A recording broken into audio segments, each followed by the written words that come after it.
world moves fast. Your workday, even faster. Pitching products, drafting reports, analyzing data. Microsoft 365 Copilot is your AI assistant for work. Built into Word, Excel, PowerPoint, and other Microsoft 365 apps you use. Helping you quickly write, analyze, create, and summarize. So you can cut through clutter and clear a path to your best work. Learn more at Microsoft.com/M365 Copilot. Hello, everybody. Welcome back to DND404. I am your DM, Tony. And joined with me today are the other 4 overdone magic acts that I've seen on every cruise line ever. Yes, you have a rabbit in your hat. Yes, there's more than one. Yes, dehydrated doves are a thing. Jared. What's going on, guys? Myelin is reporting in, and my overdone magic act sawing people in half. Can we just stop? Like, everyone knows how it works. Awesome one. We just need to get rid of that. Like, no one cares. Yeah, you put the little slider in there. Okay, we get it. It's too overdone. That's mine. Get it out of here. Dan, what about you? Hello, everybody. My name is Dan. I play Boram DuMarais, your bog tog officer. Bog tog. Your bog frog artificer. And I am the follow the quarter. Oh, it's going into my hand. Oh, where did the quarter go? Oh, it disappeared. Don't know. Don't worry. It went somewhere. Is it behind my ear? Is it behind my ear? Is it behind my ear? Yeah. Quarter disappearing tricks. All the little quarter stuff, coin stuff. It's overdone. Street magic. I'm tired of it. What about you, Alec? My name is Alec. I play Kaz'il, Amberleaf, and my overdone magic trick, I don't know if it's technically a magic trick, but the old detach the thumb, you know, how you would slide your thumb like away from your hand and you just do it, you know, you cover your other thumb and, you know, back and forth. That one right there. Yeah, that's how I grew up. That was the first magic trick I think I ever saw in my entire life in middle school or elementary school. And yeah, I'm tired of it. What about you, Kyleigh?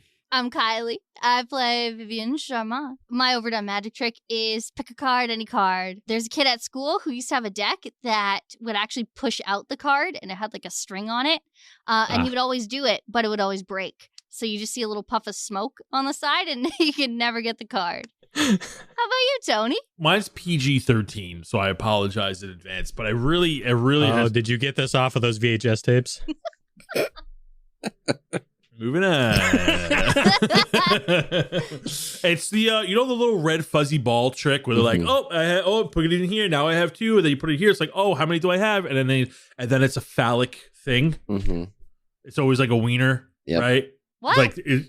It's like the red ball trick. It's like they will shove it in their hand. Now it's 2 balls, and then they'll shove it in another hand. Then it's like 3 little fuzzy balls. It's like, how many fuzzy balls do I have in this one? And then you open it, and it looks like a wiener. I think that's just the people you hang out with. Yeah, okay. All right, we're banning Tony this episode. It will be a new DM next ep. And this intro was brought to you by Bjorn, sweet baby Bjorn. Bjorn, thank you for the great suggestion. I really appreciate it, and we appreciate it. And it's been removed from the wheel. Your points have gone down, and the chances of you being picked has diminished, but you're still on the board. Now you know the deal. Before we do the recap, we're going to do the rundown. And today's rundown is brought to you by Alec. Last episode on D&D 404, the group finds themselves ordering drinks at the Elks Grove Tavern. After noticing some questionable rats with scars on their heads, Vivien gets the tavern owner's approval to hunt them down. Vivien and Myelin head downstairs after the rats, shortly followed by Kaz'il and Boram once they finish their drinks. They spot one of the rats sneaking into a room, which Vivien promptly lockpicks using her thieves' tools. Inside, they discover the rats are huge, with strange psychic brains protruding from their skulls. A quick but very bloody and gruesome battle erupts, and the party emerges victorious. Boram, of course, collects some of the rat goop. After a bit of gaslighting the tavern owner, the group learns that the room is rented to a man named Dunlop. Myelin then turns into an interrogator upstairs, questioning the patrons about Dunlop and uncovering the name Grep. The rest of the party heads to bed, but Boram stays up, hitting on anything that walks in the tavern, which unsurprisingly leads to him getting robbed. Who could have guessed? Bard, play that intro. Disgraced in the Heartland, a star could set things right, manufacture the magical, and return a soul to light from a scorched forge fractured forest, the twilight in discourse. Cleanse the rivers that bleed in this swamp of deceit and remorse. Help us conquer the shadow, dawn with a bright glow.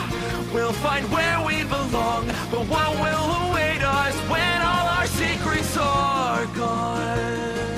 This is Kaz'il, Amberleaf of the Feywild. Come along as I explore the world of Umbrea. Joining me is a not-so-sneaky rogue, a child in the form of a dog, and a big old bayou pain in the ass. This is DND404. Boyos, girlo, welcome to session 10. That's right, our first double digit of campaign 2. We did it. We got the session 10. We're picking up this session in a little bit of a precarious situation. As the sun rises on the 17th of Myrtle, a new day has dawned where Myelin, Vivien, and Kaz'il have awakened with a missing party member. Boram has awoken handcuffed to a bed in a room that he now shares with just himself. Barely clothed, stuck to a bed, he notices that his pockets have been ripped inside out, with his pants along the edge of a table with an empty coin purse. And he's also noticed that his gloves are now gone. Picking up from that shocking revelation, Boram, what is going through your mind right now? Just so I can picture this, he's got each hand cuffed to the bed frame. Yes, and they're tied up with rope. Handcuffs is a bit of a harsh tool. They're definitely just ropes, and they're snug. It'll take a little doing. You might be able to find a way to get out of this. You might need some help depending on how you roll, but yeah, they're bound by ropes. So he can lean up a little bit, and he kind of looks around. His head is throbbing, and he sees he's clearly been robbed. He immediately tugs at his hands, see that his gloves are gone. He kind of just lays back down on the bed. Boram, what you doing? You better than this. What time is it? Gotta get up. Gotta get going. Okay. And he kind of looks up and he realizes both of his hands are bound, so it's really hard to even get grips on the ropes. So he'll look to the green bark door and kind of just a spot in front of that door. Oh, all right. All right. Focus, Boram. You got this. Just like Chancey taught you. Envision yourself being there. Use the magic you got. All right. And I'm going to try and bonus action Misty Step out of the restraints into the middle of the bed room. goes with you. No, I'm kidding. Technically, it does say anything that is on your person, and I would say these are on your person, but I'm not going to go that heavy on you. You go ahead and you Misty Step, and this is a feature, correct? It is a spell. It is a feature casting a spell that I get to cast once per day, and if you know Misty Step, that is a second level spell. When you go to cast Misty Step, you do not have your gloves on you. And as you go to cast Misty Step, your hands begin to fizzle and it feels like your fingers are electrifying a bit. It feels like a really big static shock coursing through your body. Go ahead and roll me a d20. I got a 7. So I believe that fails according to our table. So this is not going to work. So Dan, would you like to reveal more information about this, or would you want me to do it? They're going to find out based on what I roll. We're just going to do it, I think. Go ahead and roll another d20 and let me know what you get. Oh, God. I got a 6. And go! Boram, you try to Misty Step and a giant static shock courses throughout your body, gives you bad cramps as all of a sudden this mist of green, turquoise, and blue, and it feels like there's this sharp dust in the air just pours out of your pores. A big color bomb explodes on your location. The entire room is now coated in this weird blue, turquoise, emerald color that is now splattered all over the wall as if a paint bomb just went off.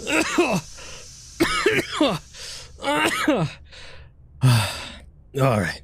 Maybe we try the old-fashioned way. And he's going to try his best and take some time to wriggle out of these ropes. Sure. You could do a sleight of hand check here. That is a 10? That is going to do it. and is just cutting onto the DC that you need, because these aren't exactly professional sailors' knots. They're just there for fun.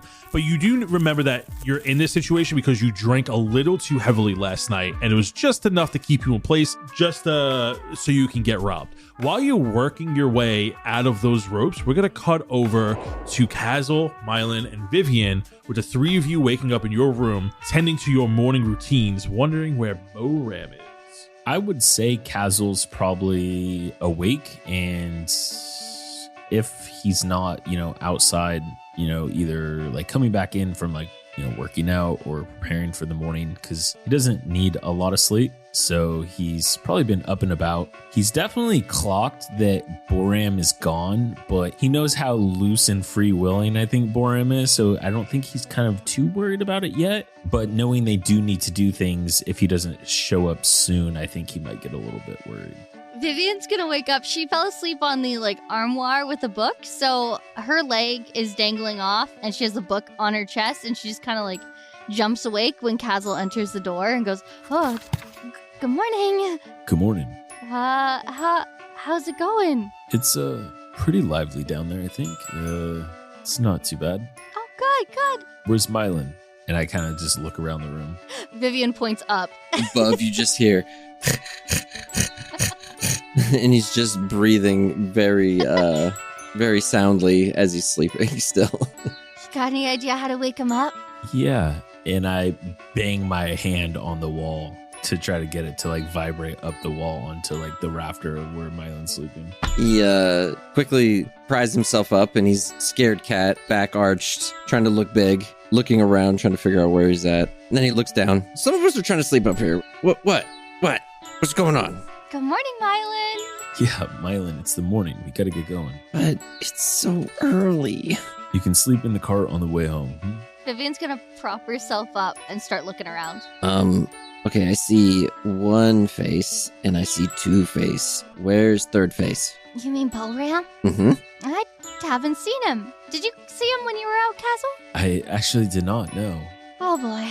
I'm sure he's fine. I'm sure he found some company last night or something. Vivien will roll her eyes and just slam her head back down on the chair. Hope it wasn't that company from upstairs. They were really mean. Who, Myelin? Which people from upstairs? The people at the table. I was trying to get some information, and they knew about the guy, but then they wouldn't tell us, and the guy was mean. In fact, you know what? I'm gonna go take a look. Maybe he's still there. Okay. He's crawling down, and he's kind of on a mission to give this guy a piece of his mind. Vivien's gonna sit up and just turn to Kaz'il and go, "You want to follow Myelin, or do you want to check the rooms?" I think I'm probably just gonna go get something to eat, to be honest. Like I said, Boram's a big guy. He can take care of himself, and I'm sure he's fine. You know what? You've got a point. You hear a knock at the door. Hello? Nope. Shh, Who is it? If we don't answer, we don't have to leave. Myelin, I can hear you. Ah! Oh, and There he is. like I said. You gonna open this up or what? Sorry, no one's home. No, I'm in a mood. Let him in, Myelin. I pry open the door and just give him a quick peek with my right eye as I look out, and what do I see? You see Boram in his underwear holding his clothes with just turquoise mist all over him. More. I shut the door. Okay. Why'd you not let him in, Myelin? What's going on? Not funny, Myelin! It may not be him. I don't know. Someone else needs to take a look. I'm counting to 3 and then I'm gonna use my poison spray. Vivien's gonna run up to the door. She doesn't want to deal with this, and she whips it open. My ass. Morning. And he just walks in. Boram, what on earth happened to you? I don't want to talk about it. And he grabs his coat. When he grabs his coat, you notice that his backside is not covered in mist. Vivien turns not red. She's already red. Vivien just turns pale and turns around. All right, I'm going to the latrine. I'll meet you back here. And he just goes outside. And he starts walking towards the bathroom. Hey, what about these footsteps? Are we gonna have to clean these up? Let's let him clean it up. Yeah, I didn't do it. Let's go get some food. That sounds good to me. Boram, you take your clothes and you make your way out of the room and you head towards the one room that has a yellow door, and that is the latrine. It has a area for you to wash up. It has plenty of linens and towels. It has a bench for you to sit on. It's got buckets, and even has another separate private area in the room where you can do your business. I knock on the door, but it's occupied, so I have to stand there for like 5 minutes in the hallway. Busy. Morning. Busy. We're walking by, going up the stairs, and we give him a wave. He has his like hand over his eyebrows, like covering his eyes, looking down. I'm sorry, I had bees this morning. Okay, so the three of you go upstairs. So the three of you go up the stairs, and there are already some people here. And you got your standard morning rush. There's some people who stayed overnight. There's some people there who go there to eat before they do their daily errands, chores, jobs, etc. And you do see the two owners behind the bar moving around and taking care of business. It seems just as busy as it was last evening before things got a little rowdy. What are the three of you doing while you wait for Boram? Are you guys just eating and going about your business? Are you... Myelin wants to see if those people are still at that table that he had an interaction with yesterday. No, they are gone. Cool. He wants to sit at that table. Sure, table's open. He starts sniffing it. He's trying to get a good sense, but he doesn't have a good smell sense. He's just trying real hard. He's just feels right to do, but he knows he's not picking up anything. Get anything good there, Myelin? They were here yesterday. They were. Did you find anything else? No. Vivien's just gonna pat him on the head and put a menu in front of him. I'll take this one. And he points to the first one. Are you sure you don't want to look longer? Okay. This one. And he points to the second one. Craig comes over, one of the owners, the halfling, takes your order, goes back to the bar. He seems like content with you guys, but he's not exactly like a fan of you guys, but he's not giving you any issues, but he's still upset about the room that was destroyed. So what are four of you doing? Vivien will probably try to take the lead because she's very excited about getting a favor. And our main goal is to go to that bar today. Yes, the Stag and Raving Distillery. So Vivien's definitely going to hatch up a plan with these two. So, do you guys want to leave for the Stag and Raven right after breakfast? Or is there anything else we have to do? Because I'd like to get it done immediately. Yeah, I mean, I don't have anything else here. So, I mean, as long as we're all on the same page, I think we just head over, once we're done eating, and obviously once Boram decides to join us. I mean, is he going to have to clean up everything down there? Because that's going to take half the day. No, it won't take that long. What was he covered in? I think it was like glitter. Oh, that is really hard to get off. Yeah. Maybe I could pay them to clean it for us. I'll give them some extra money. I think Boram realistically should probably pay for it. Yeah, that's good. What money does he have, though? Well, I mean, he shouldn't be getting himself into trouble that he can't cover himself. You got a good point. If he has you to just get him out of all his trouble, then, unfortunately, he's going to start taking advantage of it. It's just kind of, human nature. That's a good point. I'll give him the stiff arm moving forward. And Vivien's determined, and she just crosses her arms, all triumphant. We could ask Craig. I mean, he seemed pretty cool about the party room that we had, so maybe, I don't think so. He definitely hates us. Yeah, you're right. You're right. We shouldn't tell him. Maybe they could just find it. Just picturing just a room down there that's just blued out. 2 rooms, probably. Next to a room that's destroyed. Oh, my God. Vivien is very content with these answers, and she's probably just gonna chat about random stuff around town. The halfling comes over, drops over your order, a couple things of milk, some breakfast breads. He goes, all right, the tab is gonna be a gold 7 silver, thank you, and then just like goes back to the bar and leaves you with a 1 gold 7 silver tab. Can I roll to see if he was being short with us or if they're just busy? He's a halfling, of course he's being short with you. Walked right into that one. No further questions. No further questions. Yeah, Boram goes to clean up downstairs, and before he does clean up, he does go over to the mirror, and he's kind of standing in front of the mirror for like a minute, and his hands are shaking, and he's not feeling very good. And he looks at the mirror, and he does try to cast one more cantrip. All right, it's fine. Get yourself together. People count on you today. People count on you. You'll be fine. And he puts his hand on his chest, and he's going to just cast guidance just as like a test. Go ahead and roll me a D20. And I rolled a 6. Pass. and his hand stops shaking a little bit. It's still twitching. He can't calm it down all the way, but that bit of magic does give him an ease in the pressure, and he's going to take some time to wash up in the bathtub. You can definitely spend a good amount of time in here and get fully clean. Yeah, he'll do that. He'll put his shirt back on, his pants, all that kind of stuff. His lab coat he kind of puts back on, but like open in the middle because he doesn't feel like carrying it over his shoulder. And he is going to spend some time cleaning up the footprints in the hallway. You clean up some of your misty trail, and then you rejoin the others upstairs, where you see that they have already ordered some drinks and food to get their day started. Boram walks pretty quickly past the group, and he grabs a breakfast bread from Myelin. All right, I gotta get going. I'm gonna be about an hour. I'll meet you at the distillery, okay? I got stuff to do, then I'll meet you there. Wait, where are you going? We were waiting for you. It'll be fine, right? I'll meet you there, okay? Do you want help? No, I'm good. It'll be fine. It'll be fine. And you see Boram just like storm out the door. Vivien's gonna whip around and say famous last words. Where do you think all that blue came from? As he walks out the door. Vivien, what do you think about following him? I could do it. Do you guys want to come too? No, I'm not the sneakiest, but if you want to maybe, I don't know, see what he's up to. Sure. I think that's a good idea. Hopefully he's not meeting up with some person. Yeah, Myelin and I will sit here and I look at the milk on the table and I just go, we'll just drink some milk and hang out. Right, Myelin? Myelin has big eyes and gives a good old thumbs up. Are you good for the tab, Kaz'il? Yeah, I got it covered. Don't worry. Perfect. Vivien's gonna do just that. The milk has a child-proof cap on it. No. Okay. Nice. He's using magic hand and throwing it all over the place.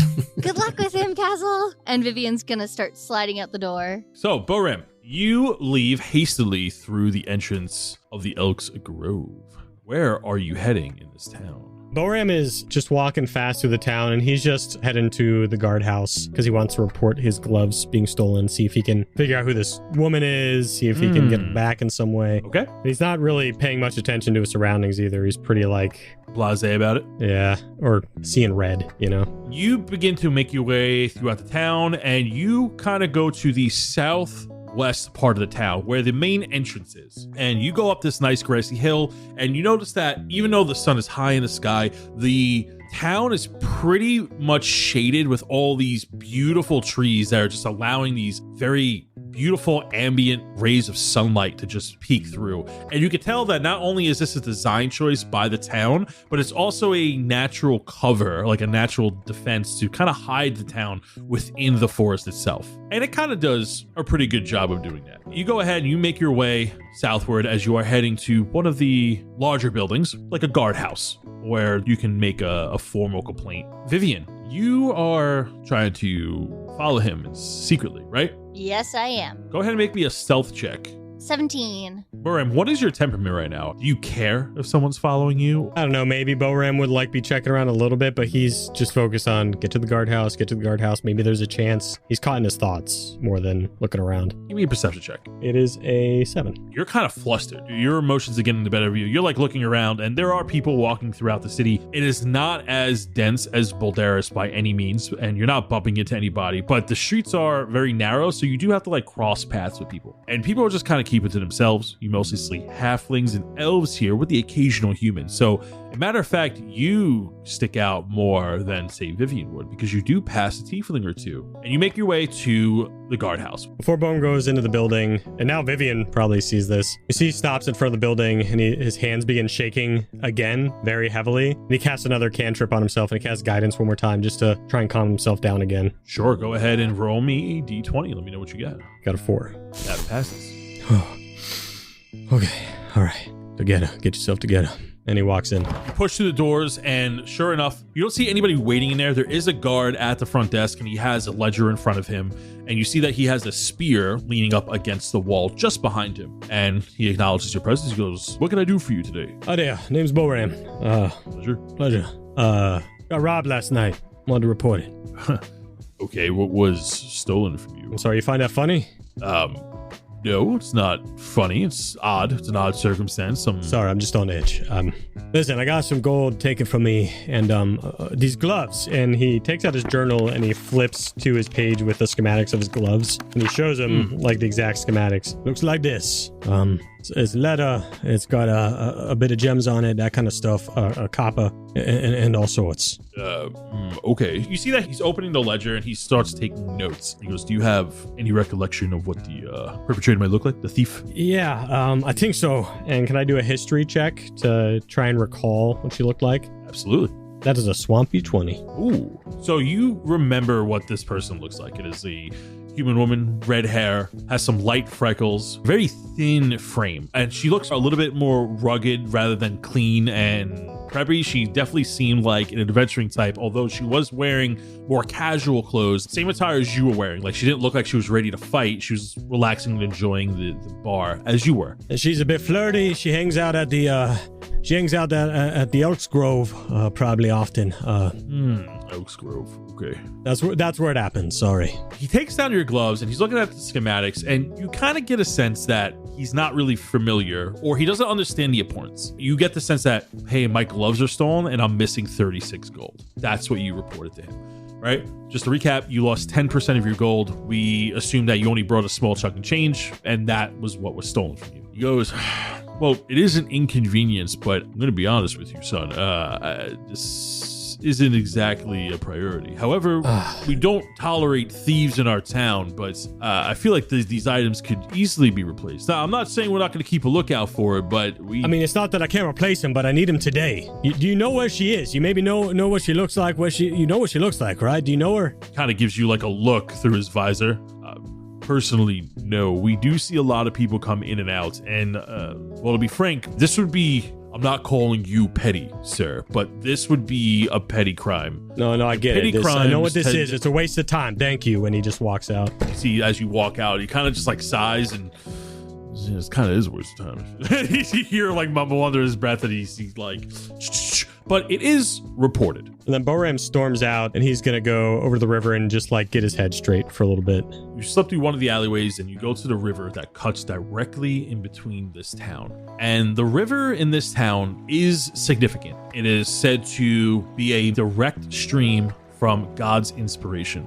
Now, God's Inspiration is a very important location in the continent of the Heartland. It is the tallest mountain range in the Heartland. Legends and rumors have it, only confirmed through time, that there is a water source up there, and it's some of the purest water that you can get. And their stream comes directly from that mountain range. It is also said, because of that high quality water it's able to harness, it makes some very good brews, and it's preferred to use in potions and elixirs, alcohol, anything that requires a water base. People prefer it to come from this stream, so it's pretty sought after, and it's pretty expensive outside the town of Rockhead Homestead. Additionally, and the last fact that you would know, especially you, Boram, is that the closer you get to that peak water source at the top of God's Inspiration, the more potent and powerful its special conditions are believed to be. It's cleaner. It's even deemed to be holy and downright magical if you were to claim the water straight from its peak. It's rumored to have like these magical purative properties. It's used in very high level potions and elixirs. It can be easily manipulated. Basically, in an alchemic sense, it could substitute for very hard liquid base if you're trying to make a very complex potion. It would essentially just be a free ingredient that would not fail on you when you tried to craft something, mechanically speaking. But it's very hard to get to that peak, and people don't do it almost ever. Yeah, Boram is trying to take his mind off of things, and he is refilling some bottles of this water. It only takes him about 5 minutes to do that. And then after he's done that, he puts his coat down, just kind of sits against a stump of a tree that's been cut down, leans his head back for a bit. I'm going to pause you right there. Before you get to the next note, when you take the water into the bottle, you can get like 3 or 4 vials of this. Let's say you have some vials on hand. You notice that half the vial, despite you just putting your whole vial under the water, half of it is like mist, because this river is lightly coated with this mist. It's almost separating like water and oil. And no matter how much you try to just get the water, you see that a good portion of the vial just takes up this mist. So after collecting the water, Boram goes back and kind of lays back against a stump after putting his lab coat down on the ground. He's kind of breathing in deeply, out heavily. And then, not knowing anybody's around, he does take out his necklace and he begins fiddling with something, trying to get into a happy place. And I think Vivien would see this from where she's at. She would see Boram holding close and fiddling with a small copper ring that is looped over the wheat chain necklace. Then after some time, he kind of gets a little calm again. He steps up and he takes a hand crossbow out of his jacket, out of his lab coat, the bag of holding. All right, haven't used this in a while, and he's going to try and shoot something across the waterway. Vivien's gonna step out at that moment because she doesn't know what's gonna happen and just goes, Boram, can you just stop for a second, please? And he shoots it, and it goes like up over a house. Why in 30 she was there? Shooting arrows out the camera. And you hear voices trail off. Over here. And Boram goes behind a tree, grabs his lab coat. What you doing out here? Scared me half to death. Well, I think you keep forgetting that we're a team now. And when you stormed off and left us behind, you kind of set us back. I'm sorry I'm helping you for a little bit. That don't mean we a team? Well, just because we're not for a long time, we are this weekend. So I need you to get into gear. Sorry, I was just practicing. Getting ready. You lost your gloves. I followed you all the way into the watch house, and I followed you out here. I have a few questions. Okay, you just follow me now. Is that what team members do? That's what Kaz'il told me. Of course he did. That seems right from Dindrin. Seems like you need those gloves, yeah? I don't... They help me, yeah. They do. They amplify my magic. Would anything happen if we don't find them today? No. It's gonna be fine. It'll be fine. Can Vivien do a perception check to see if he's lying? Make me an insight check. Boram, make me a deception. 4. Yeah, you're looking at him and you're a bit puzzled, and you notice that his hands are bare, which they are normally not. Well, we have things to do today, but if this will get you back on track, why don't we go find that lady you were with? No, like I said, it'll be fine. Don't worry about me. Vivien's just gonna squint. I'll get it together. It's nice to have because it makes my spells more powerful, but it's not like I need them. We'll be fine. And he starts walking away with his lab coat. Vivien's gonna grab his arm and yank him back and look him dead in the eye. What? And just say, I need you on your best right now. I need this to go well. So if you can't get your act together, then I don't want you here. I'm either gonna help you with Kaz'il and Myelin, or you can go home. Damn, Mom. Intimidation check? Yeah, sure, yeah. I've never heard intimidation so well put. 15! Yeah, give me a charisma saving throw, Boram. 5. All right. No, Vivi, listen. I'm sorry I stormed out like that. Normally, I feel like I got everything together, and I can usually do everything on my own, but if I'm not as powerful today, maybe I lean on you a bit, but I promise you, it's not for a lack of trying. I'm going to try, and I'm going to be on my best. Or at least, I'm going to try my best. I swear. That's all I can ask. I was going to go there on my own, but You're right. Let's go back to the tavern. You can tell me what you want to tell me. Maybe there's a good plan, and we figure it out. Good call. Can you draw? Can I draw? Of course I can draw. Look at this. And he flips through some of his pages. These are the best schematics you ever saw. Perfect. Can you draw her face while we walk? Oh, I can. I can definitely do that. I don't think we find her, but I appreciate you caring about it. You know what? Might as well forget you even follow me around. And he smiles. Yeah, don't worry. Run off again and I'll follow you again. I don't like that. This episode is brought to you by FX's The Beauty Official Podcast. Join host Evan Ross Katz on the official podcast for FX's hottest new series, The Beauty, taking you behind the scenes with its amazing stars as they discuss the show's most jaw-dropping moments. Featuring Evan Peters, Anthony Ramos, Jeremy Pope, Ashton Kutcher, Rebecca Hall, Bella Hadid, Meghan Trainor, Isabella Rossellini, Jessica Alexander, and Ari Grainer. Search FX's The Beauty wherever you listen to podcasts. We gotta cut over to Kaz'il and Myelin. No, Myelin, don't eat that. It's a garnish. You don't actually eat that. It's not breakfast. That's just something fancy they put on the plate. Can I eat this? And he points to the table. No, definitely not. Someone already gnawed on it. Look, there's already teeth marks. I think that was you, like literally 5 minutes ago. Well, it had some sauce on it. Okay, here, just eat mine. And I slide my food over to Myelin. Okay. Okay, so an hour has passed roughly since Vivien and Boram had left. You guys had finished your food. Are you waiting for them to come back, or are you going to meet them at the distillery? I don't know if that was communicated, but we can just say for the sake of things that we told Vivien that we'd meet them at the distillery and we can go head over there. So let's go ahead and do that. Over the past hour, as Myelin proceeds to eat fake foods and nearly the table and garnishes and such, the two of you go over to the Stag and Raven Distillery, which is open pretty early, but it does close early in the day. And there are already people inside drinking. You walk up to this building and it's on the north side of town. One of the keynotes that you notice from this large building is that at the north end of the town, where you see this stream cutting down the center of it, there is a separate stream that you can kind of see through the foliaged wall that separates from the main river and goes behind this building, behind a distillery that you're about to walk into. You do know that the distillery uses the stream and harnesses the water to filter and make all of their brews and alcohol there. And it seems like they have their own private reserve breaking off from the stream. You walk inside the distillery. It's not a huge room. The main room itself is only about 20 feet from the door to the bar. There's 3 tables in there, and there's a couple of stools in front of the bar, and there's this big roaring fireplace. The entrance to the place is one single gold rim door, looks very reinforced. The beautiful, elegant windows on either side are also reinforced. It looks like this place is trying to prevent any type of break-ins possible. Once you go inside, you see another one of these doors behind the bar where you would imagine it goes into the main part of the distillery, and this room that you've walked into is just for guests to come pick up bulk orders or just try out a couple of drinks before purchasing larger quantities or just coming here to taste test. It's not the biggest place, but you do see some people in there drinking by themselves. You see 2 women over on your right drinking and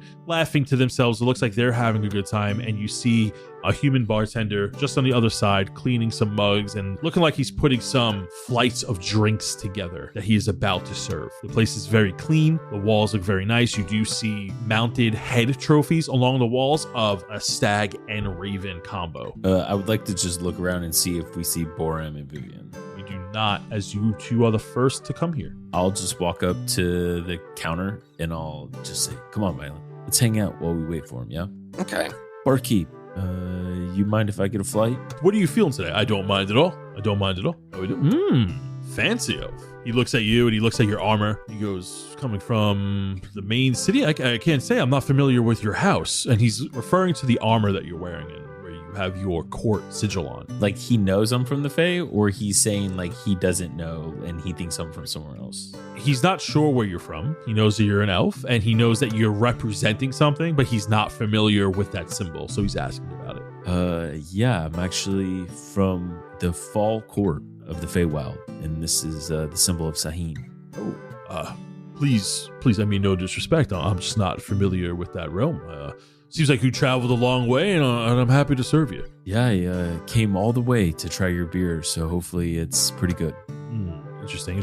I do have to say, and once again, no disrespect, but animal companions do need to stay outside as we maintain a very clean environment here. We don't want your pet's fur to get to any of the beverages here, so I'm going to have to ask that you stable your furry friend outside. And he's referring to Myelin. Yeah, this is actually not a companion animal. This is Myelin. He is a person. Myelin, say hi. Hello. I have a symbol too. Oh, he speaks. Oh. Yep. Oh. And then I show him my little symbol that's on my little sash. You see that he takes a look at it and he gets real close. He puts one arm over the bar. Is that wood vein? You know about it. What do you know about it? Yeah. You're very, very far away from home, huh? Yeah, I've heard of it. We used to actually deliver to your hometown. I mean, yeah, we used to have a couple of routes that headed that far, and it was only a few cases, but it was pretty expensive because of the distance traveled. And your town's money is as good as anyone else's, but one day you just stopped and you stopped sending up there.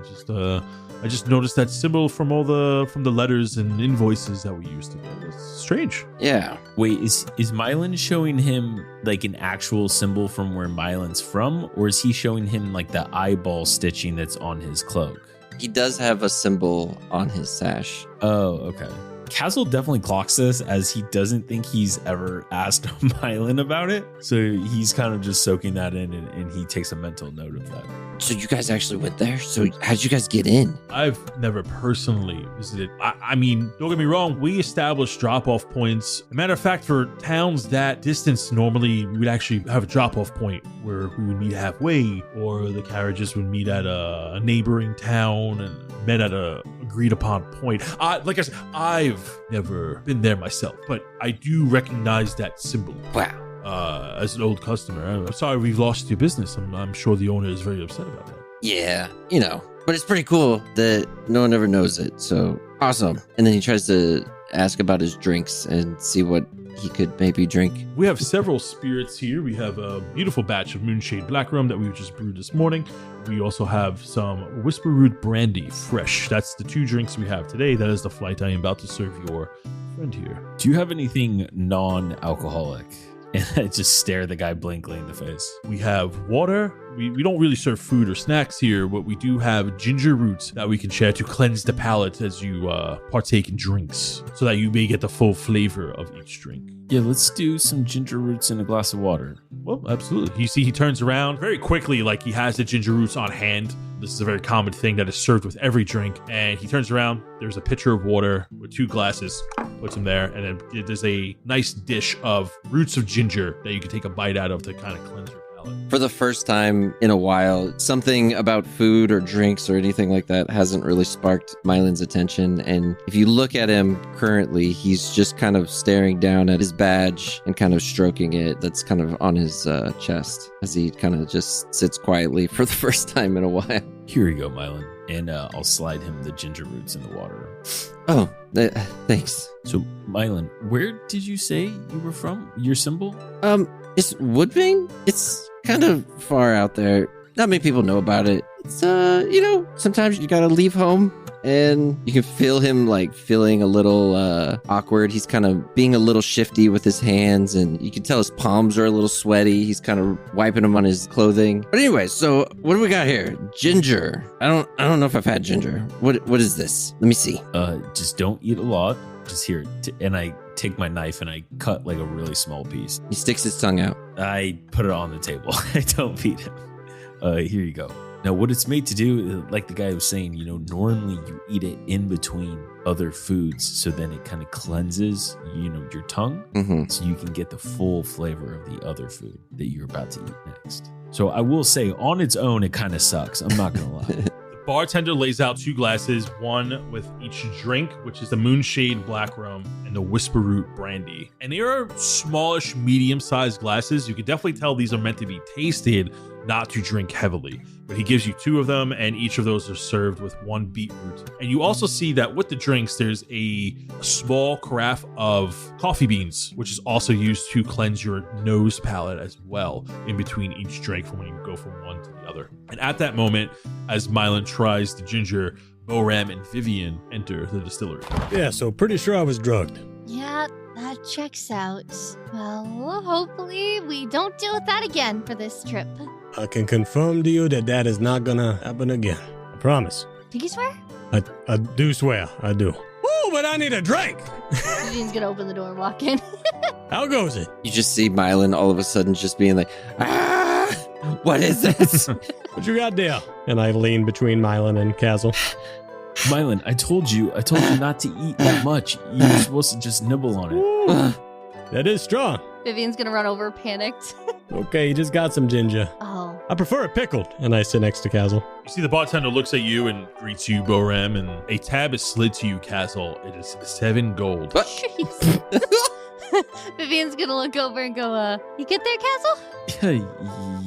Yeah, I'm fine. Don't worry about it. And Kaz'il doesn't blink like Boram and Myelin. He just kind of pulls out 7 gold. He'll actually pull out 8 gold and give it to the guy. You see the guy discreetly takes the money, almost like in the middle of a sentence or a conversation. You almost don't notice him taking it. It's very professional the way he does it. And he gives you a nod of approval or a nod of thanks when he sees the extra gold there as a tip. I've been here before. Do I know this guy? Yes, you would know this guy. As when you walk in, he looks at you. He doesn't acknowledge you as like a friendly face. Yeah. But he does kind of know you, but he sees a lot of people. Boram, you look a lot more chipper than you did this morning. Yeah. Had to take a walk, get some fresh air. Everything's good? Vivien pats her legs and looks proud. Hey, Britton. Sir? I don't know if you remember me, but I like your place. Good to be back. Stop. My place. I just work here, but I am here quite often, yes. Hey, we all know that you make it comfortable to be in. Oh, thank you. I appreciate that. By the way, you may know the owner, Derry. Yes. Right. Derry is the owner. Is Derry around? Oh, he's in his office as per usual. He might slip in and out. Did you have like a meeting with him today? Any business? Oh, we forgot to set a meeting. We meant to do that yesterday, but got here after close. I can. Let me see right here. You see that he goes underneath the bar. He pulls out a ledger and he goes, okay, yes. I do have something for next week that he has some time in the morning. It's his earliest. I don't know if next week's gonna work though. The Charmant family wanted to make a big order, but Vivien side eyes. He's just like lying through his teeth. Give me a deception check. Yeah. Can I just say, oh yeah, I do remember that, and give him a help action? Another side eye. Yeah, if you want to give him a help action, as the three of you were in on it. I didn't feel like I needed the help action, but nat 20. Nice. Natural 20? Wow, because he rolled a 19 on that. Sure, that bullshit. Maybe I didn't need it. He goes, I thought I just saw. You see that he's like beginning to fumble through the pages as you mention the Charmant name, because I thought we just said that in order the other day. Excuse me. I apologize. Of course, it's a big client name. Can I just have some verification that you're from their estate? It's just protocol. Ooh, bit rude of you not to recognize one of them. And I just point with my thumb. Vivien sighs, head down, looks up, waves, says, "Hello, it's Vivien." Sorry, I'm not Vivien. You probably wouldn't know me. It's okay. He like walks over and he examines you. He's not familiar with you because he's not from Boldaris. Mm-hmm. And your name wouldn't really travel outside Boldaris given your eccentric roots. Vivien's annoyed heavily by this situation, and she fumbles around for some ID, and she goes, "They don't talk about me much, but I'm the adopted one. Here you go." Oh, they are a wonderful, Yes. caring, giving family. And they're just a bunch of Yeah. most generous philanthropists I've seen. And you have like some, I wouldn't say you have like an ID card, but you do have a letter with your family sigil on it. This is like typical identification that some people may have if you do live in a city for a long period of time. This could be basically like a title to your home, or if you're a part of a guild, right? So your family does have like paperwork for this, and it does have your sigil on there with your signature, along with your father's signature. Perfect. And he goes, I'm sure Derry would like to speak with you all, and I will go retrieve him. Thank you very much. Mylin's kind of spinning around in his chair, and he's like, "Man, I had Derry 3 times today. I don't know what they're talking about."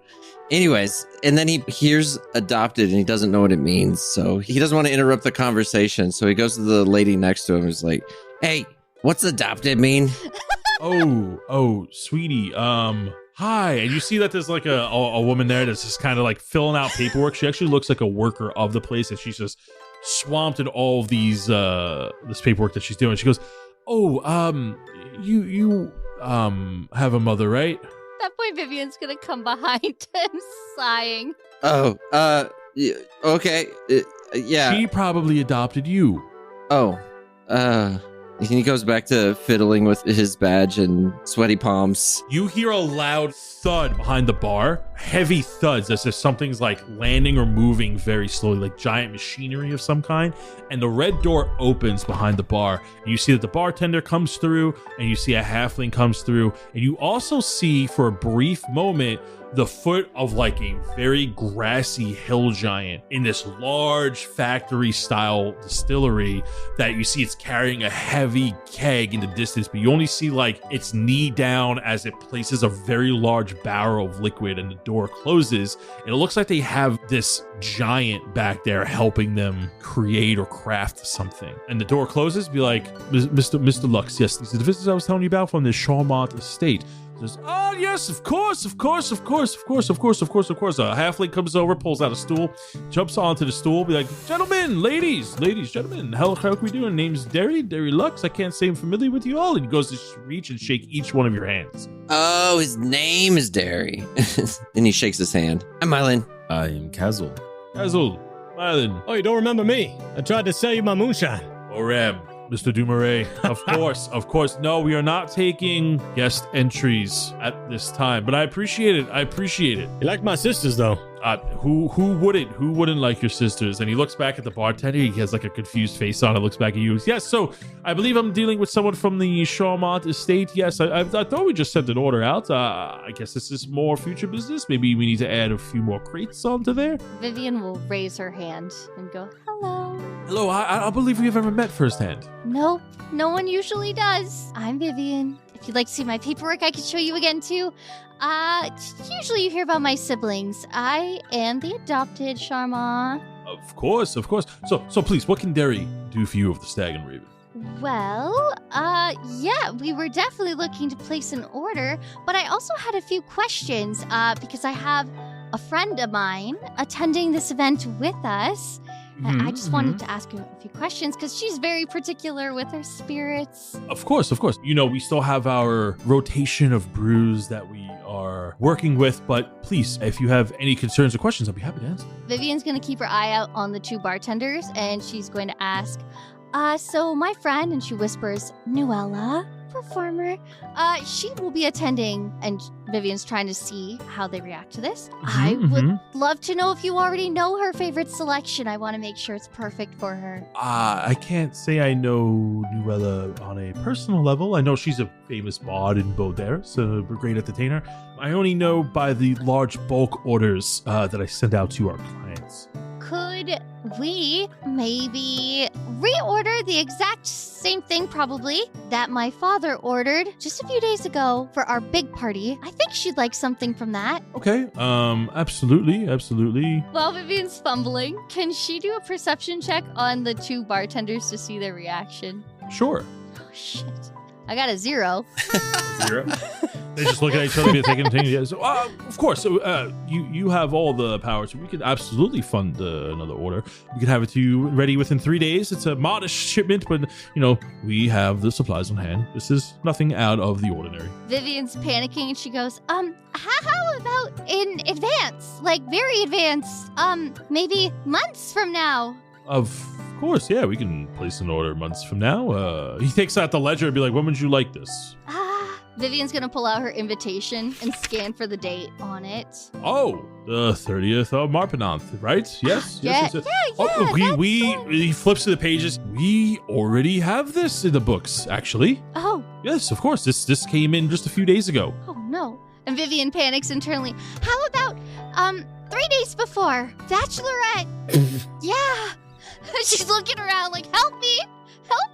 A night of dancing and extravaganza. I will absolutely. This is quite a large order. Now we will be happy to oblige. You look at the bill. You see how much is down for. It's about 749 platinum worth of drinks. Jeez. I tug on Vivien's cloak. Don't forget the milk. We could get that elsewhere, Myelin. No, and but... Vivien's sweating. We'll get that from a different vendor. Is that why you've come this far? A simple carrier pigeon could have settled this. It sure could have. Is there anything else I can help you with? She's gonna look at Boram and Kaz'il and go, oh, what would you do to Mylin's you? sitting right there. he's offended. So let me get this right. So she's trying to... I'm just trying to find out information for Nuella. I want to see who's killing her. See. Well, as far as that information goes, you just have a note that you mended that had this distillery's emblem on it. That's it. Yeah, I really wanted to see if I could suss them out if they were safe to show. Oh, well, I mean, with an insight check, you have no idea. I have no idea. Since we're here and, we made this long trek, what about a tour? Would you be able to possibly show us around? No, I'm sorry. We don't offer that. We don't offer that here. Even for such a big client? Even for such a big client, and with no disrespect to the Charmant family, especially big clients with as deep as pockets as they have. Our secret is a no big secret. We have a great source of resources that anyone can see. But as far as secrets go, the way we brew things, we keep that close to our chest because that's what makes us special. So we do not offer tours at this time. I like Noella okay. I was wondering if maybe Grep maybe be performing around here. I don't know why they don't perform in the city no more, but... Everybody make me a perception check. A 10. 17. Kaz'il got a 14. Myelin is spitting in his chair with an 8. You hear when you say that name, you hear the halfling go, oh, that guy. What could be so appealing about that guy that you have to bring him up so early in the morning? With all due respect, Mr. DuMarais, why do you have to bring him up? Vivien, with a 17, the door instantly slams behind you as someone leaves. Who was that? Did Myelin see it when he was spinning around in his chair? No. No. Can Vivien quickly scan around the room? You look around the room. With that 17, you notice that the distillery dining hall is one person less. You really don't like this guy, huh? Did he do something to you? Oh, he's in here all the time. He comes in here, he drinks a lot in the afternoon, barely ever pays his tab, writes these horrific notes, constantly talking about this Newly person, about how she's a terrible singer, cannot play a lute to save her life, has a terrible voice, talking about how he's gonna slit her throat or something, or like, honestly, it's a little berating. I don't think I like this guy anymore. He's a terrible person. He's a terrible person. Yeah, what does this guy look like? He's an elven fellow. He's like you, but his complexion is a lot more of the moon shade. Like, he doesn't get out in the sun very often. I believe they call him drone elf, drow elves. He's a yes, drow elf. elves. Yes. Okay. Thank you. Yep. Is he the guy that just left? Who? There's somebody who just left. Was that him? I really can't see past him. See, I'm already on the stool, but he's normally in here by now. I mean, he's kind of in here on a daily basis. You keep talking about that. I'm gonna get a smoke. Boram's gonna go outside. Thank you so much, Mr. Derry. We'll send for payment eventually. Of course, the Charmants always make good on their deals, so I have no doubt in my mind that we do it. And I will send a duplicate order 3 days early, and you see that he writes out a receipt for you for 749 platinum. Thank you so much. I will make sure I pay that bill in full. Gentlemen, I think we should head on out. Okay. And then I will signal to the door. I'm going to send your request by pigeon. Of course. Boram, you are outside of the Stag and Raven going to get a smoke, and you notice somebody hastily walking away as if they kind of have ants in their pants, is the best way to describe it, where they're like kind of fastly walking away from the Stag and Raven. That is strange. And he's going to light his cigarette, and he's just going to kind of walk along and follow him because he's curious. He walks out, and then he quickly turns down the road. He is down at the end of the block, full sprint. What the heck? Why are you running? And I guess that Boram's going to start sprinting now. Boram, you begin to sprint as he's running, and he is having trouble staying on his own 2 feet as you see that he begins running, holding onto his hat with one hand, sprinting with the other, and you see that he is going to make another turn. We're going to go ahead and roll initiative, Boram. Just for continuity's sake, the three of you leave the Stag and Raven as you finish up the conversation, and you see Boram running at full speed down this alley. It's a 5 for Boram. You see a smoke trail as I turn the corner. Vivien will call back to Myelin and Kaz'il and go, he's chasing him. Let's go. Well, okay. I'm right behind you. He got a 5 because he took time to light his cigarette. So everybody in here, I guess, is on this chase pursuit. Everybody roll initiative. So Kaz'il, Myelin, and Vivien. The Kaz'il got a 12 on initiative. Myelin tripped getting off his chair and has a 9. Vivien got too excited. She tripped 4. She tripped over Myelin. You guys stop tripping. Starting at the top of the round at initiative 12 is Kaz'il. As you see, Boram is already at the end of the block. The three of you are at the entrance of the Stag and Raven. As you see, Boram is now darting down an alley, cutting in and out between people, clearly chasing somebody that you do not get full visual on just yet. What are you doing, Kaz'il? I would just like to dash action, try to catch up to Boram. And I'll just turn around to Vivien and Myelin. I'll say, come on, pick up the pace. We got to go. Go ahead and move a full 60. Lights a cigarette. What's going on, Kaz? Well, I guess we're chasing this guy, right? Guess so. Don't know why. And that's going to be my turn. We're going to initiative 10, which is this mysterious person that is now running, holding on to his hat. And he is going to also make a dash action as he goes south into the town, cutting in between people, knocking into somebody. Somebody drops apples onto the road and yells like, oh, watch where you're going. And he just like ignores it, trying to get away. And you notice, Boram, that when he cuts that corner and runs 60 feet away from you, he's holding onto his hat and he's holding onto a bag. And he's a little bit sluggish in this manner and not prepared to be running away from people. We're going to move to initiative 9, which is Myelin. Directly south of the Stag and Raven, there's another house. There's a tree near it. He runs, he climbs up it, and then he is now on top of the north side of that building, but still not able to see too much just yet. So these buildings are pretty high up. Where you are, like the building is 40 feet in the air. You do have a climb speed of 30, but you will have to make that movement to actually get up there. So you're able to make it to the building itself. Okay, so that's my dash action. Yes, we're going to move to initiative 5, Boram. All right. Didn't want to be running today, but here we go. And I make it to the end of this alleyway, and Boram's gonna be like, all right, second time's a charm. That's the saying, right? And I'm gonna try and bonus action Misty Step to get closer to this guy. Okay. You Misty Step, go ahead and roll a d20 for me as you try to cast Misty Step. That was a natural one. That is dude. I got a 3, by the way, for my magic surge. Oh no, I'm gonna blow it in front of Kaz'il.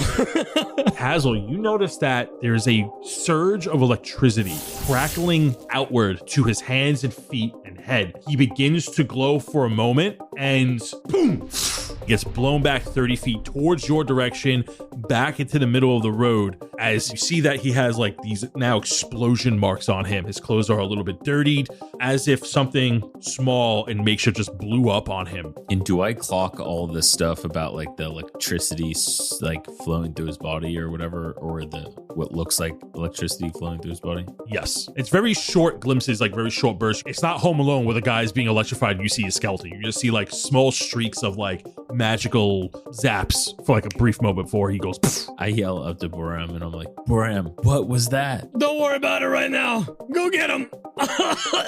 And we're going to go ahead and move to initiative 4, Vivien. Vivien just calls out, I knew it! You need your gloves. All right, I lied. Completely south from me. Vivien's gonna move 30 feet, and then she'll use her dash action to go another 30 feet. Since she's a rogue, she can technically dash twice, right? Yes. Dashing again. I need this man's. You are using your cunning action as a rogue, where you can use a dash action as a bonus action, moving essentially 90 feet. That's Vivien's turn. She wants to get this guy. We're going back to the top of the round. Kaz'il on initiative 12. He will immediately continue to chase the guy and take another dash action down the alley. And then, so I have to use my action to dash, right? Yes. Yes. I would like to use a bonus action to face step an additional another 30 feet down the alley.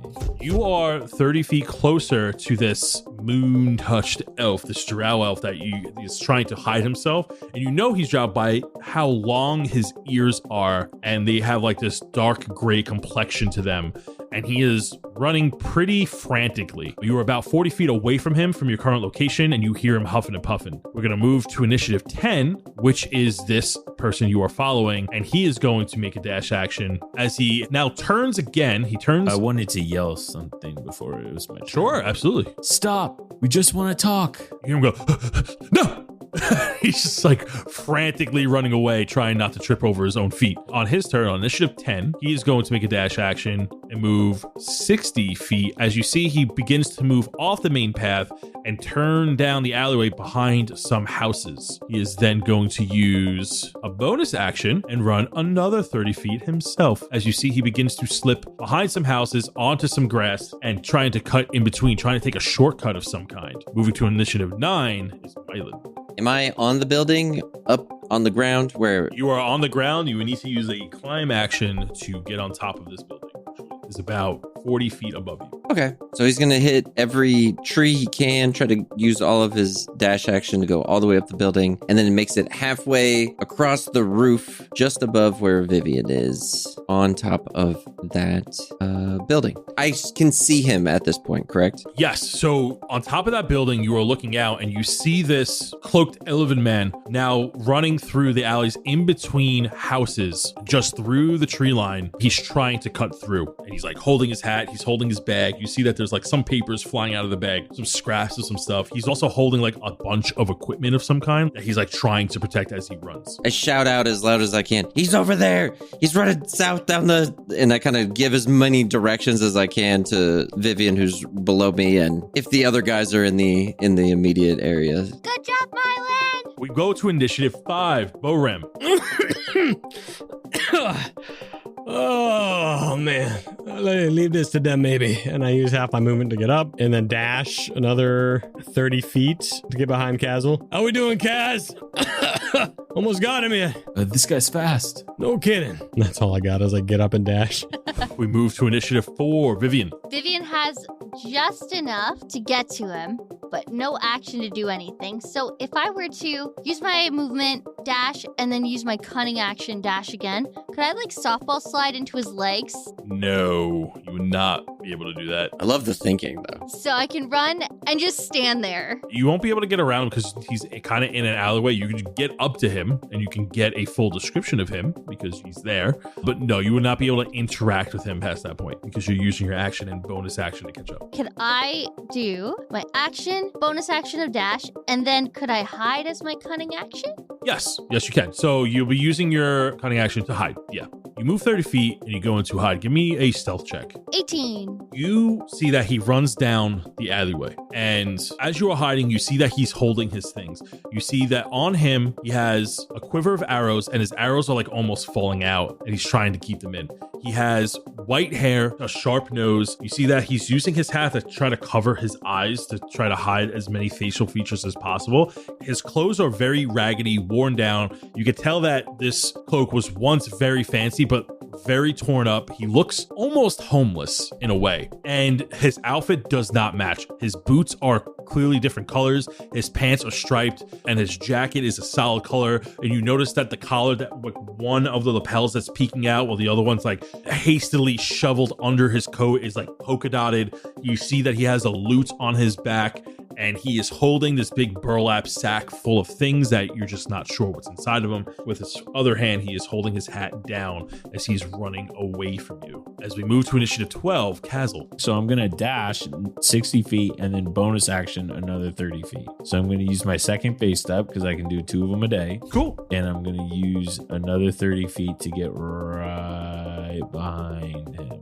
You face step into this alley where you see he is running down. You get the same description that Vivien saw. You see that he's desperately trying to hold on to a burlap sack full of stuff while he's using his free hand to hold his hat, trying to hide his face. The stuff he's trying to hold on to, like you said, it's like his quiver and stuff, or is it anything that looks like it might not be something someone carries all the time? He's not holding his quiver. Like, he's trying to keep his things on him. There is a quiver, and then there's a second like burlap sack / satchel that he is holding on to, and that stuff looks pretty heavy. So he's trying to like take care of that so that doesn't fall. Okay, got it. And that's going to be my turn. We're going to move to initiative 10, which is this drow elf you are chasing, and you see that he is going to make a dash action himself. He's going to go 30 feet southward through the narrow alley, and then you see he makes a sharp turn. He goes to this 2-story house, and as he turns, you hear this door hastily shutting shut. Boom! As you hear him slip into a house. We're going to go to initiative 9, Myelin. Myelin runs, jumps off of the current building that he's on, and then claws the side of it, and he claws all the way down as quickly as he possibly can. So he's going to hit the ground within 30 feet, and then he's going to sprint over to the... So wait, you're jumping off the building that's 40 feet high? No, but then like using his claws to like slow his descend down. So you would have to climb that, so that would take up your move. Okay. Or you can fall. I'll just misty step to the ground. Sure. You know what? I'm not going to do that. Actually, hang on. Tensor's floating disc halfway down. So I'm going to cast that spell halfway down. I'm going to land on the disc, and then I'm going to jump off that, keeping my movement the entire way, and then going 60 feet. And I'm just parallel to where Vivien is at this point. And then I'm going to shout over to her, he's over here. I think it's this next house. And we're going to move to initiative 5. All right. I'm always running with these guys. And he goes 50 feet with a dash action. I'm coming. I'll be there. Just... I end my turn. With Boram catching up, I'm going to say that 4 of you are out of combat for now because he is in the house and he is now out of sight. But you definitely see the house Kaz'il where he ran into when you had caught up and face stepped to him. You heard this loud door shut after he turned down the alley once again and went inside of a building. Looking at the outside of the building, like the construction of the building compared to the others around it. Now, all of the houses seem worn and used, but this one looks particularly a little more worn down than the others. It doesn't look destroyed or there's holes in the wall or broken windows. It definitely does not have that tender loving care that the other buildings have. It's a little overgrown. There's no clear pathway into the building, and seems like nobody's lived here or its owners have not come back in some time. Vivien will call over to Kaz'il and go, "Did you see where he went?" Yeah, he went down into the house down in the corner, and I point to the house that I saw him run into. There's a gap between the first house and the one that he's in. And all of a sudden you see Myelin sprinting past it in this little alleyway. And then all of a sudden you see his disc following him. It's over here. And you hear an echo on the other side of the house. I make my way over to Myelin. Vivien's going to quickly look over at Boram and go, "Are you going to be okay for this?" He finally makes it to the alleyway where you all are. Just give me one moment. And he lights another cigarette because he lost his first one. Why don't you sit by the door and relax? You can keep watch. I'll do that. I'll watch the alleyway. And he slumps down against this rando's house and just looks down the alleyway. Vivien will catch up with the other two. So the four of you were looking at this house, and it is pretty run down. You saw that he slipped into there before. With the four of you out of combat, Boram catching his breath, and the four of you meeting up, that is where we're going to end this week's session. Because we are at time. We are at the time of it. I did not realize how late, how fast the session went by. I blame Boram. What? You're blaming Boram? Yeah. What? No. So what I'll do is at the end of this session, and I probably would have revealed the city map before, is because we're spending enough time in the Rocket Homestead, I'll update like map locations that you guys have interacted with in some way. The players here can see like the names of houses, so like where Boram's friend is, where the Stag and Raven Distillery is, where the Elk's Grove is. And, you know, if you can see the map on Patreon, then you can interact with the map as you see fit, or apply it to some of your own home games if you choose to use the map. I also blame Boram for the length at which this episode has gone, because I did not realize the full 2 hours had passed by. It could have been any one of us. Yeah, could have been any one of us. You sure about that? Are you sure about that? All right, recommendations. Who's got one? I got one if no one's got one. Yeah, all you, Jared. All right. By the time this comes out, I think I recommended this game a while back, but it has been improved massively. It's called No Rest for the Wicked. It's like Dark Souls multiplayer, but top down, walk around. It's a really good time. You can play it with 4 friends total, and the server's always up, and there's lots of content, lots of fun stuff. You can go different builds, magic. You can go dexterity, strength, wisdom. It's really cool. Definitely give it a shot. No Rest for the Wicked. It's the same people who made Ari in the What is it? Ari in the Forest? Ori in the Blind Forest or something like that? Ori. There it is. I love Ori. Both games are amazing. I highly suggest. And I think it's not too bad price-wise, but give it a shot. With that, we now need to spin the wheel of intros.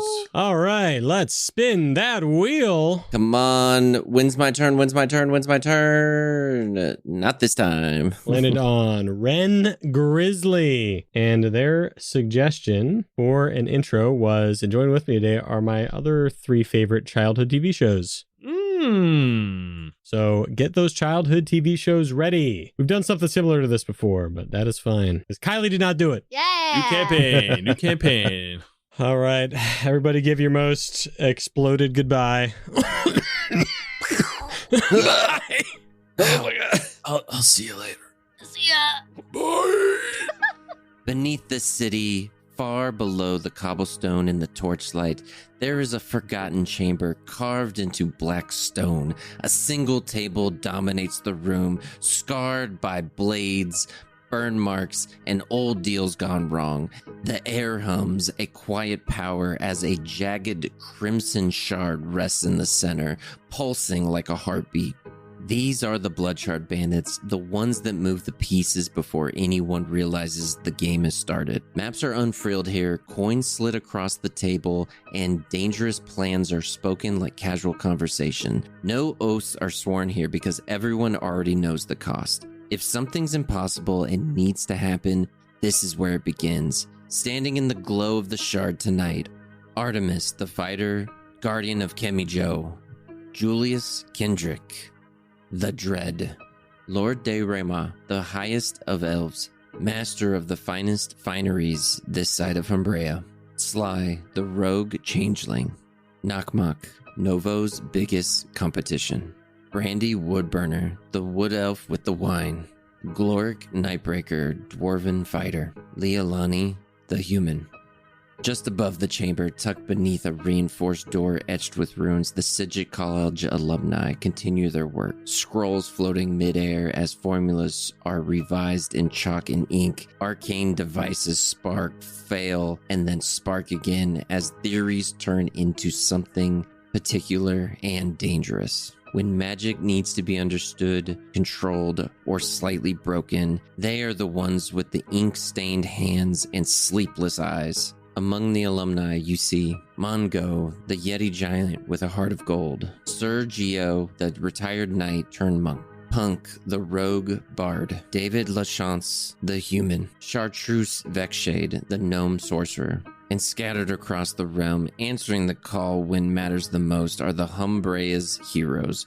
Brave, loyal, and absolutely essential to keeping the world moving forward. Man with Glass, Kazus, the Frost Dragonborn Warlock, Johnny Tar, the human, John Carroll, the human, Hart, the Iron Hammer, Velinor, the Astral Elf Ranger, Drowned, the Barbarian Orc Hunter, Cypress Daywind, the Capybara Druid of the Forest, Annie, Master of Weapons, Bjorn, the Battle-born, Bombastic, half-orc, half-barbarian, the half-giant barbarian, Morgith, the Unbroken, Gad, the Lizardfolk Rune Knight, Plick, the Dor Warlock who thinks he knows Cajun French, Bree Carlson, the human, Balasar Turneroth, the Red Dragonborn Eldritch Knight, Brotato Brototo, the human, Kivlin Nithadir, the elf sorcerer,